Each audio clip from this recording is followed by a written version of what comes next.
The conversation isn't even simply if Frieren's going to be anime of the season anymore. I think it's pretty clear for many of us it is. It's if it's going to be anime of the year, because holy hell did episode 9 just blow me away and blow many characters away. There was so many close calls, but the idea that I think we were all expecting this episode to be dominated by Frieren versus Aura, because I mean that just seemed like the likely fight. Sure, the other two were going to have to fight the other two demons, but it just felt like that would be the big moment. And instead, between Fern and Stark, I mean, Fern I was convinced could win her fight, but Stark, I have to admit, not because I don't believe in my boy, it's just like he was getting annihilated, right? But the idea of imitation and the fact that he let willingly get a giant slash to the stomach so that he could then clobber her, but realizing that she wasn't as strong as he first thought.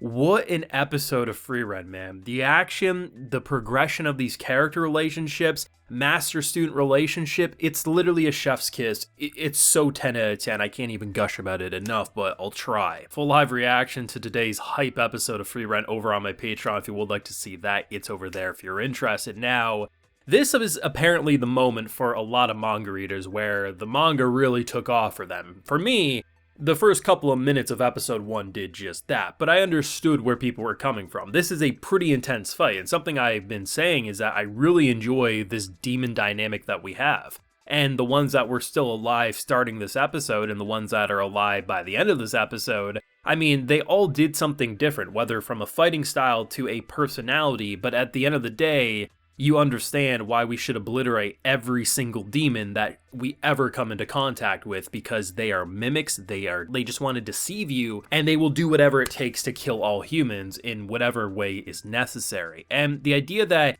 you start off with, a fighting style of like threads, basically cutting off heads. We have a girl who can basically, just from observation alone, pretty much steal the essence of someone's soul and use that fighting style, and that's why she was fighting like Aizen, right? Not because he trained her, but because as a young child, she saw him fight, and in doing so, it's basically master versus student here. You have someone who is a very talented blood art manipulator. I mean, just the fact that simple blood on your coat can then be used as a sneak attack to skewer your head off. Like, it is insane to see what they're doing. But I love the idea of the master-student relationship, whether that is Frieren and her own master in terms of trying to excel and live up to that expectation, and obviously, as we can see, I mean, compare the first journey to having to seal away a giant beast, to this journey using magic that, has been outclassed many generations ago, and we can obliterate people, right? But the idea that when you look at someone like Fern, she is such a talented spellcaster. Sure, she doesn't have the experience of Frieren, she doesn't have the same level of power, but honestly, when you look at what she's able to accomplish, I mean, she's a quick draw.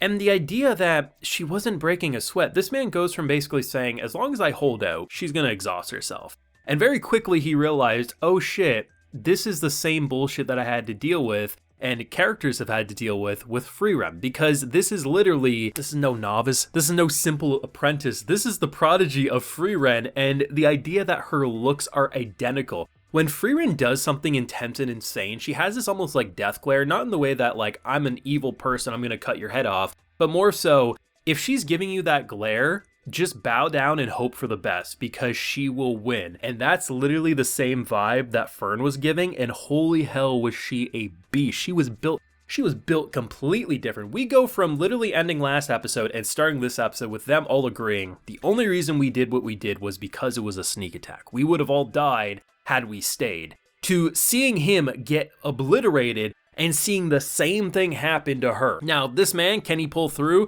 He looks a lot better than she did, I will say that. I mean, our boy is, yeah, he lost some body parts, but in terms of Stark's opponent, I mean, she was disintegrating completely. But either way, I love the demon dynamic. I wanted to see them all dead, but at the same time, like I said in last week's video, I like the dynamic that we have going for these characters, and I love the idea that rather than giving a power-up or giving anything magically happening to resolve the situation, Stark didn't unleash his super move. Stark didn't gain a new ability or something on the fly. No, this was all based on his teachings, and I think this is one of the crucial details that separates a good action series from a run-of-the-mill battle shonen. And this is more than an action series, but with the amount of action that clearly can be in a show like this, it's important to break down the action in that way, because Stark thinks of his teachings, and the teachings are very simple. Aizen basically says that you're not defeated until you can't get back up. So, yeah, you're not gonna beat me. You won't. I'm stronger than you, more or less. But you have to keep getting back up. And that teaching, in the moment, you might think, well, what the hell? Like, if I'm not going to be able to defeat you, why should I keep getting back up? But it's moments like these that prove why. Aizen wasn't going to kill him. He was training him to be the very best he could.